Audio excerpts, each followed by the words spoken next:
Hey y'all, it's Miss Solomon here, and at last, this is our last video of this guided reading series for the Iliad, and we will explore the aftermath from the duel of Book 22, where Achilles killed Hector and dishonored his body. This video about Book 24 will provide kind of an emotional ending of grief, but compassion, and a reminder of our shared humanity. I wish we could experience a happy ending together, but this is war after all. So the book begins, book 24, with Hector's body still tied to Achilles' chariot, kind of dragged through the dust day after day. But the gods themselves intervene. They protect Hector's flesh so that it doesn't decay. This shows us two things. First, the divine respect for Hector's honor, which seems a little sketch because they let this happen to him, and then now they're going to do the pity thing. And this is just me talking. They're going to do the penny thing and protect his body. So that's one. But then two, that Achilles' desecration has gone way too far. And even the gods find his rage excessive. And so at this point, Achilles has everything he wanted. He gets his revenge for Patroclus. He sees the death of his enemy Hector, but he still does not feel peace. His grief is bottomless and his fury still burns. This prepares us, this very just outrageous theatrics of his rage is going to set us up for this extraordinary encounter that we're going to see very soon. So then on page 274 of our books, if you're there with me, on the 12th day after the duel between Achilles and Hector, the god Apollo, he's had enough. Apollo's had enough. Remember that he's sympathetic to the Trojan cause and he's just completely disgusted by Achilles' actions. So starting around line 42 on page 274, this is Apollo speaking, just of how gruesome Achilles' show is. Apollo says, "You are destructive, cruel, and heartless. Do you not remember how Hector burned for you fat thighs of cattle and goats unembellished for the sacrifice?" That question is to Zeus. Yet now you have not deigned to rescue him, dead though he is, to let his wife and mother and child and father Priam and his people see him and burn him on his funeral pyre with funerary offerings and rites. Instead, you want to help his murderer, Achilles, who lacks any sense of justice, whose mind and inmost heart refuse to bend, whose thoughts know only wildness. As a lion yields to his power and his manly pride and pounces on the mortal flocks to feast, just so Achilles has destroyed all pity. He has no shame, which hurts and helps mankind. Others presumably have lost someone and mourned an even greater love, a brother born from the same wound, or even a son, and yet they set their grief and tears aside. The fates gave humans an enduring heart, but this Achilles has already robbed great Hector of his precious life, and now he ties him to his chariot and drags him around the burial mound of his dear friend. This will bring him no honor, no reward. Watch out. Our righteous anger may condemn him, however fine and glorious he is. His seething fury shames the poor, mute earth.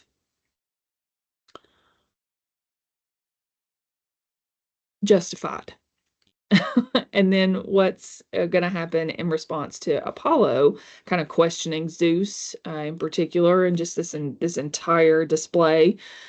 Hera is going to respond pretty angrily to Apollo because she is very much sympathetic to the Greek cause and Achilles, and is going to, I guess, make excuse for Achilles as much as she can. And she says essentially that Achilles has every sense to do this because he is higher rank than Hector, because Achilles is part God and Hector was never that really, and we shouldn't be thinking so highly of a mortal man like Hector to begin with.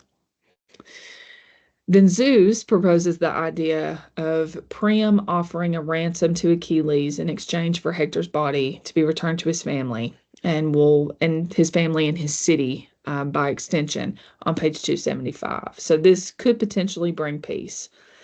They summon Thetis, Achilles' mom, on page 276 to deliver this idea to Achilles. She does so, and then Achilles accepts. That word is then taken to Priam. So, King Priam, Hector's father, king of the city of Troy, and Iris, the messenger of Zeus, is going to approach Priam and says this on page 278. So, this is going to initiate this great journey and ultimately one of the most emotional parts of the book, at least for these two men. Iris is going to say to Priam, "Have no fear, be brave. I come here with no evil prophecy, but good intentions. I have come from Zeus to bring his words to you.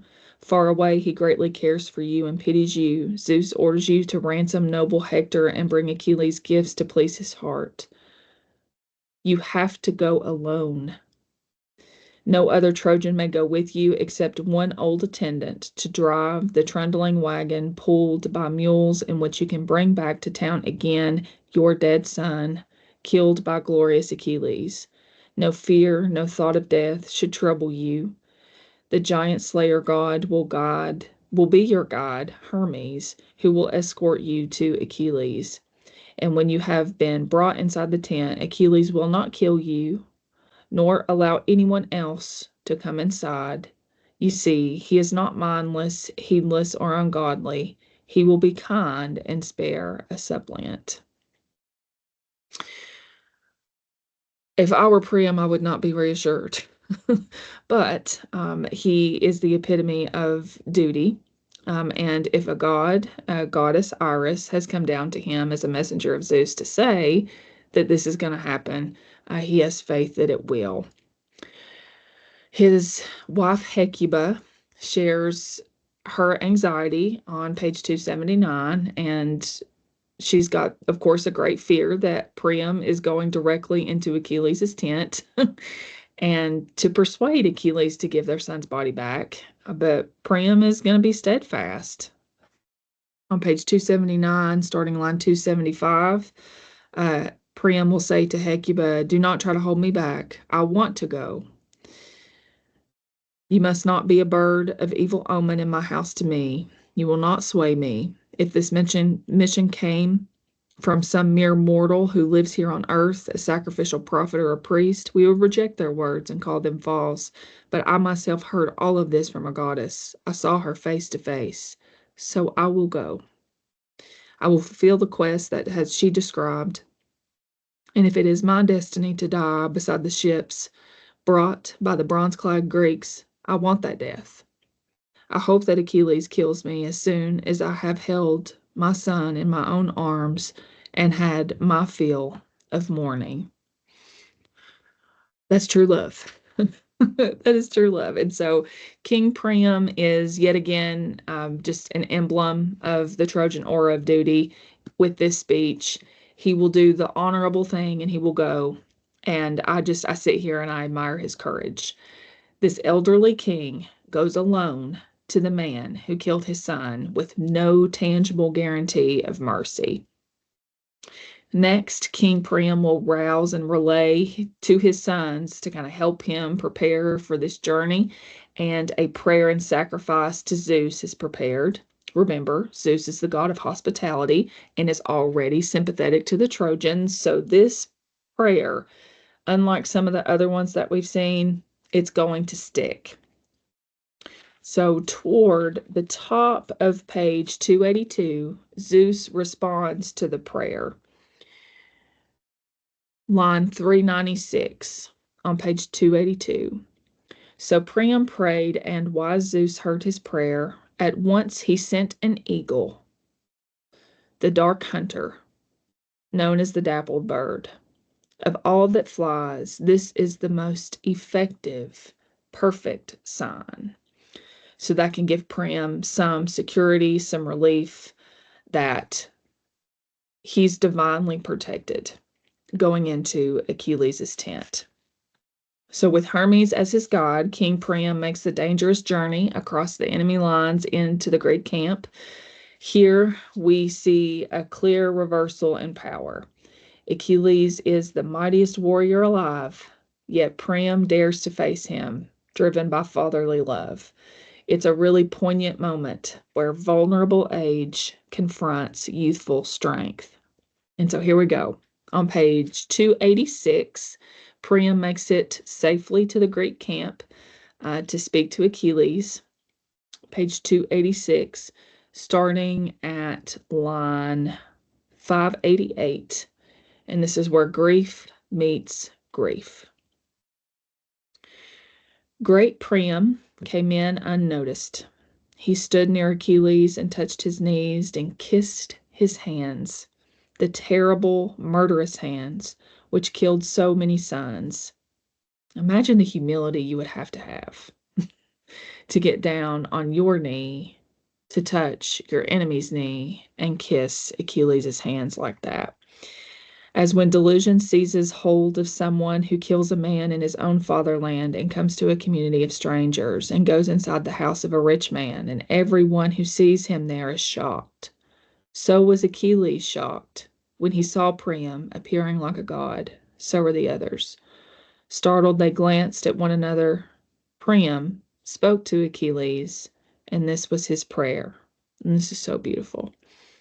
God, like Achilles, think of your own father, who is as old as I am, standing over the final threshold between age and death. The people in the neighboring estates probably threatened him, and there is no one to save him from the danger of destruction. And yet, at least he hears you are alive, and so his heart is glad, and every day he hopes to see his own beloved son come home from Troy. Well, I have been the most unlucky man alive. In spacious Troy, I had the finest sons, of whom not one is left. I once had 50 in the days before the Greeks arrived, and from one womb 19 were born to me. My household women bore me the others. Most of them were killed by furious Ares who undid their limbs. I had just one who kept our town and keep people safe, and you killed him a short while ago while he was fighting for his fatherland. Hector. I came here to your ships for him, to ransom him from you. I brought with me a countless ransom. Please, Achilles, show reverence toward the gods and pity me in memory of our own father, or of your own poor old father.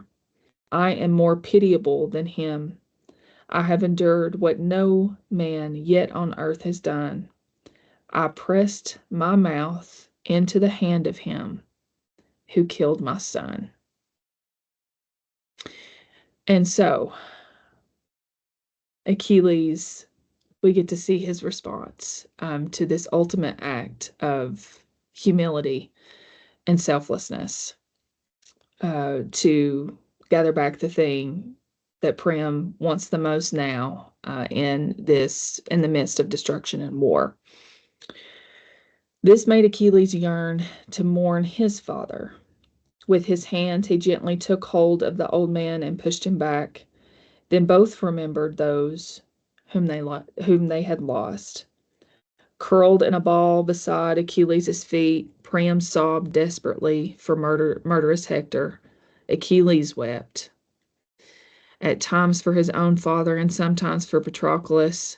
So their wailing suffused the house, and when godlike Achilles had had his fill of tears and his desire to weep he had left his body and his mind, he jumped up from his chair and with his hand lifted the old man to his feet. So as if they're on the same ground now, in pity for his white hair and his white beard, and spoke winged words to him. So in sum of everything of what's just happened, Priam's words break through Achilles' rage. For the first time since Patroclus' death, Achilles cries, for Patroclus, for his own father, who's on the brink of death, and for himself. They cry together, and this is the moment of shared humanity that transcends war. Then on page 287, we pick up where we left off. Achilles will stand up and say, "Poor man, your heart has suffered so much. How could you bear to come alone here to the Greek fleet to face me, who slaughtered so many for their fine and noble sons? Your heart is surely made of iron.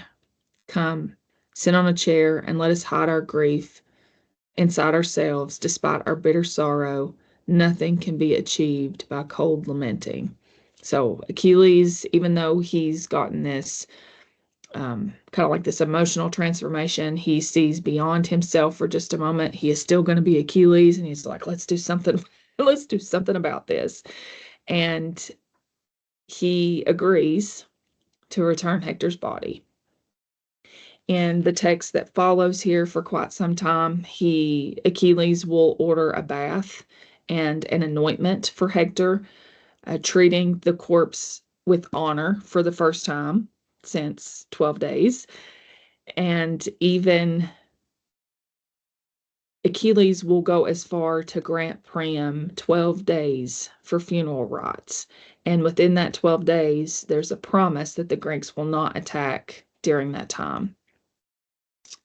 So this is like a reconciliation. Achilles accepts that he cannot escape mortality, but in this act, he regains his humanity. And we haven't seen this in several pages until now, which is a relief.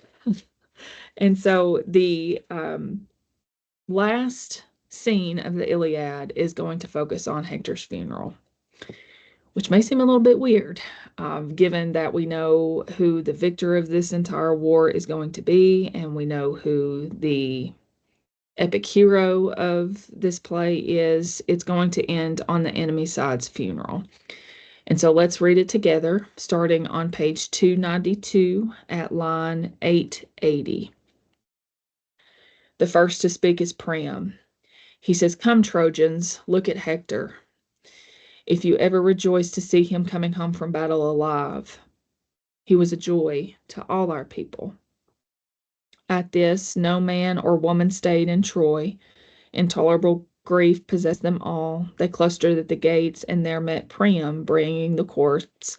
2 women were the first to mourn for him and start to tear their hair out, his loving wife and the royal queen, his mother. They hurled themselves against the trundling wagon, reaching to touch his head. The crowd stood round and wept. The whole day long they would have stayed beside the entryway of Troy, still sunset, grieving for Hector.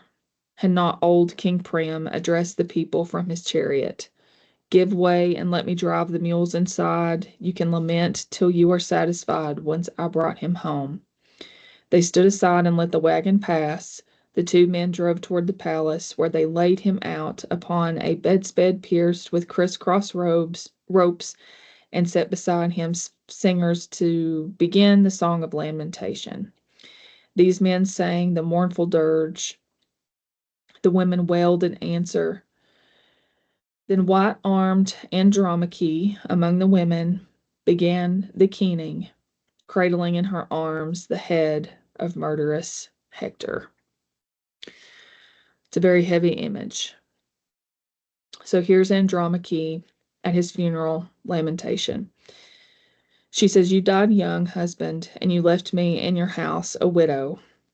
Your boy is still a little child, a son, born from unlucky parents, you and me, and I do not believe he will grow up. Before that time, this town will be destroyed from top to bottom because you're dead. The one who guarded and watched over Troy and kept the wives and little children safe.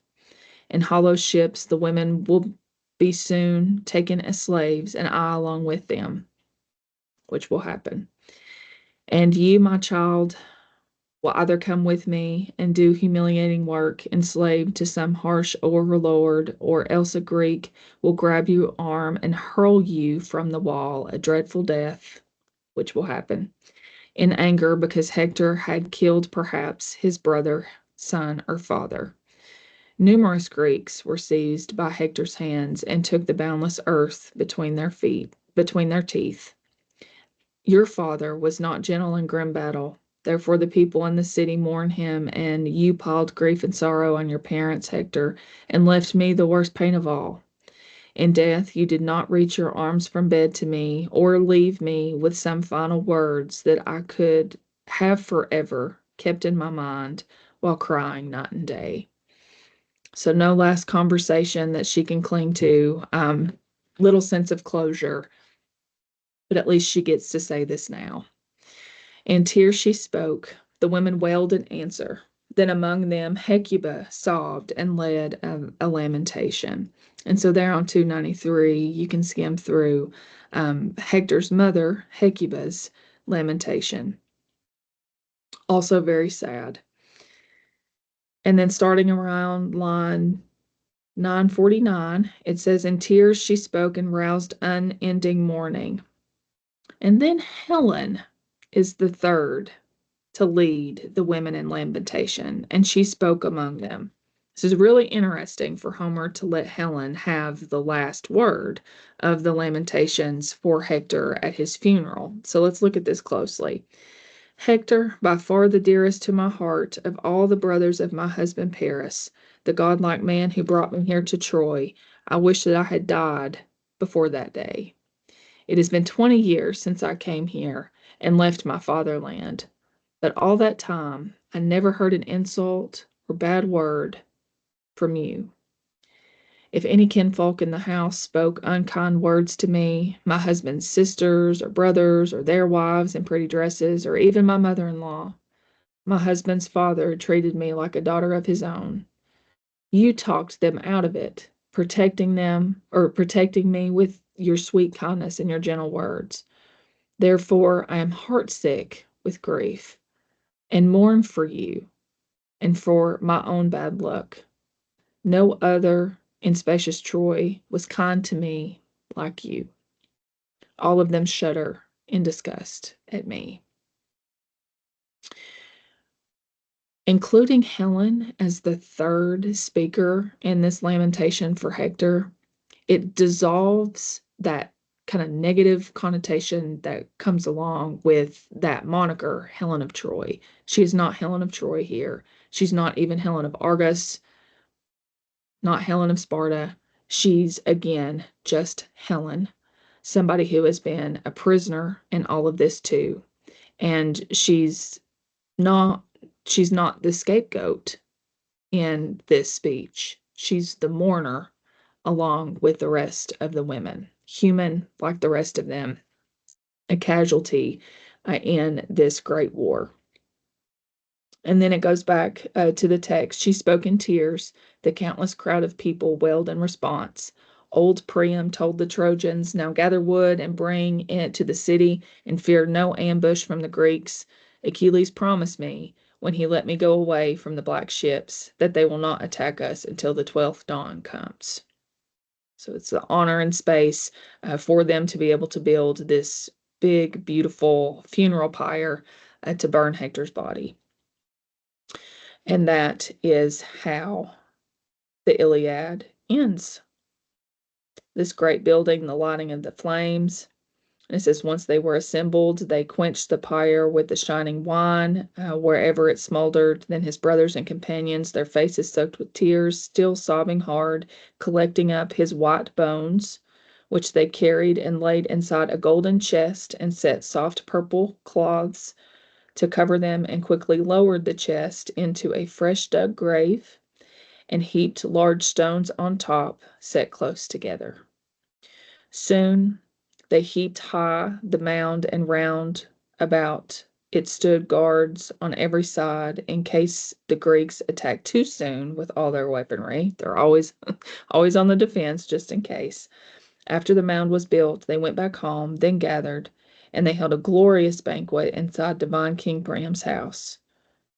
And so they held the funeral for horse lord Hector. The end. With this ending, there is no triumphant celebration for the Greeks, no final note of victory, only grief, loss, and ritual. Hector is honored, clearly, beautifully so, and the story ends with Hector's dignity in death. So remember what I said in the very beginning of this video series. The driving force of this epic poem is Achilles' rage. When it ceases, the poem will end. In place of rage, we have compassion. In this way, in ancient Greek culture and in many other cultures that will later adopt a lot of these principles, because the Iliad will be used as a piece of colonization in the reign of Alexander the Great, Achilles becomes the epitome of Andrea, or manliness, because of his balance of strength and compassion. That compassion is reinforced to end the entire epic on the enemy soldier's funeral. And it also allows us to balance the strength and compassion for both Hector and Achilles. So instead of a chronicle of the end of the war altogether with the fight between Achilles and Paris, we can infer that Homer's focus is not on victory, but on human cost of war.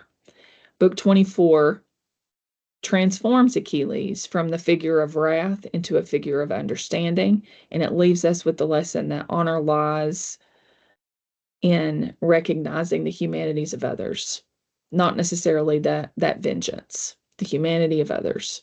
And that is the thing that we need to keep at the forefront of war. Oftentimes, Homer's The Iliad is given to soldiers to remind them of the humanity of who they're fighting, the humanity of the person sitting next to them, so that it doesn't get to this. We've got to have some dignity. And if war is necessary, we at least need this. And so you all have been troopers to go on this great journey with me in this reading series to kind of get you through, because I know that it can be a really alienating book to read. It's a whole lot of cultural shock to balance a lot of what's going on and understand why certain things happen, and especially where the divine interventions are concerned and what we're supposed to get out of all of this, because it just seems so counterintuitive to the standard war stories that we would hear. But this one stands the test of time for so many reasons, but most of all, because of that compassion.